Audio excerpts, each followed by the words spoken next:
Hello, welcome back to the reading of the poem of the Man God, written by Maria Valtorta, Volume 3.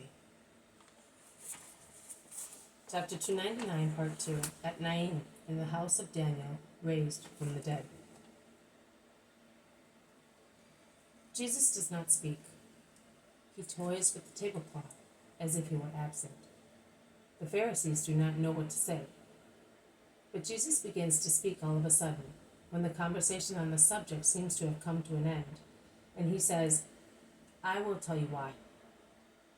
They," and he points at the Pharisees and scribes, "want to prove that your resurrection from the dead was a cleverly contrived game to increase my reputation with the crowds. I, the inventor, you, the accomplices, to deceive God and our neighbor. No, I leave fraud to worthless people.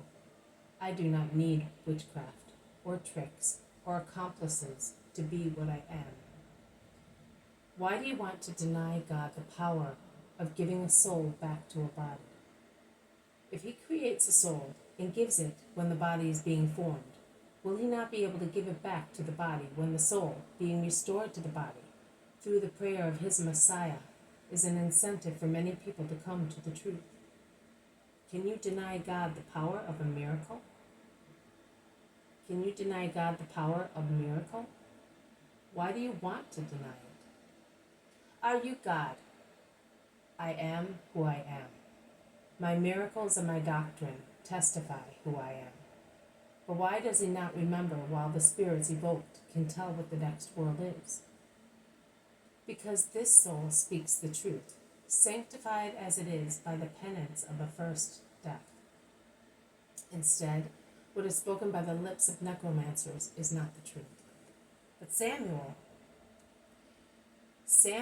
came by the order of God, not of the sorceress, to bring to the traitor of the law the verdict of the Lord, who is not to be derided in his commandments. Then why do your disciples do it? The arrogant voice of a Pharisee, who stung to the quick, raises his voice, draws the attention of the apostles, who are in the opposite room, separated by a corridor, a little more than a yard wide, but not isolated by doors or heavy curtains. When they hear themselves being referred to, they stand up and come noiselessly into the corridor to listen. In what do they do it? Speak frankly, and if your accusation is true, I will warn them not to do anything against the law.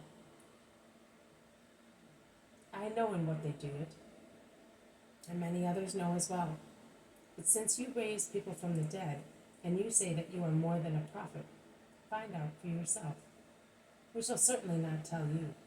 In any case, you have eyes to see also many other things which your apostles have done, when they are not to be done, or they did not do when they are to be done, and you do not mind. Tell me some of them.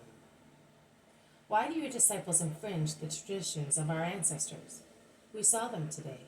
Also today, not more than an hour ago, they went into the dining room to eat without purifying their hands beforehand. If the Pharisees had said, "And they slaughtered citizens beforehand," they would not have spoken in such a horrified manner. You have watched them, of course. There are so many things to be seen, good and beautiful things which make us bless the Lord for creating or permitting such things, and for giving us our lives that we may see them, and yet you do not watch them. And many others do as you do, but you waste your time and your peace running after things which are not good. You look like jackals, or better still, like hyenas, running in the trail of a stench, neglecting the waves of perfumes brought by the wind from gardens full of aromatic herbs. Hyenas do not love lilies and roses, jasmines and camphor, cinnamon and cloves. They are unpleasant smells to them.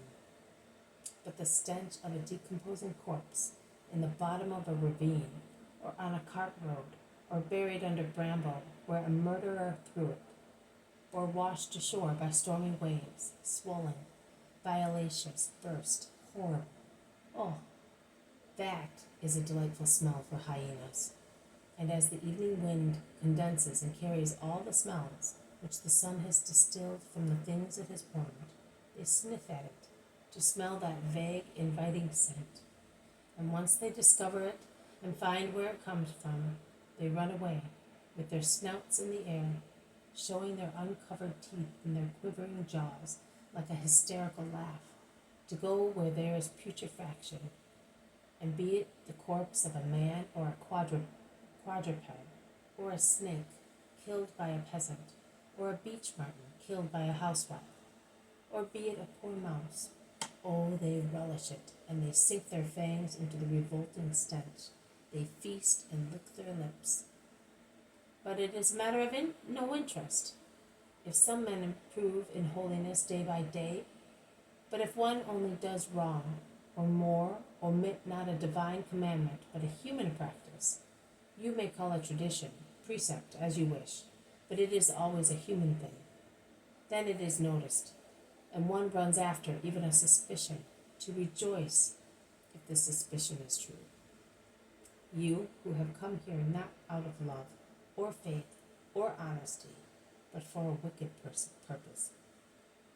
Tell me, why do you infringe the commandment of God, for the sake of your tradition? Are you going to tell me that a tradition is more than a commandment? And yet, God said, honor your father and your mother. Anyone who curses father or mother must die. You instead say, anyone who says to his father and mother that you should have from me, what you should have from me is korban,